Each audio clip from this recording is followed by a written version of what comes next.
Anode rays experiment, anode रे experiment से अपन discovery of proton कर सकते हैं। अब इसमें जो एनोड रेज एक्सपेरिमेंट, वही जो कैथोड रे एक्सपेरिमेंट किया था वैसा ही है सेटअप सारा। उसमें एनोड रे होती है ना, उसकी प्रॉपर्टीज देखते हैं। एनोड रेज को कैनाल रेज भी बोलते हैं। इनकी प्रॉपर्टी आयनाइजिंग होती है, ये भी हाई स्पीड और स्ट्रेट लाइन में चलती है, ठीक है।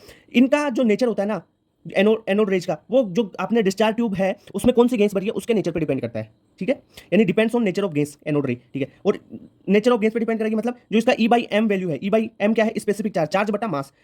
Specific charge is dependent on the nature of gas taken in discharge tube. अब ई बाई एम क्या है, ई बाई एम होता है स्पेसिफिक चार्ज यानी चार्ज बटा मास का रेशियो। अब आपका नीट में क्वेश्चन भी पूछा जाता है कि किसका ई बाई एम का रेशियो ज्यादा है, यानी किसका चार्ज बटा मास का रेशियो ज्यादा है, इलेक्ट्रॉन का, प्रोटॉन का, अल्फा का या न्यूट्रॉन का।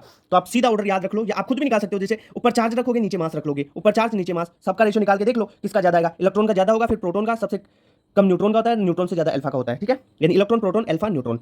इतनी बात क्लियर। डिस्कवरी ऑफ न्यूट्रॉन की यहाँ पे बात कर लेते हैं। जेम्स चैडविक ने डिस्कवरी ऑफ न्यूट्रॉन्स की थी।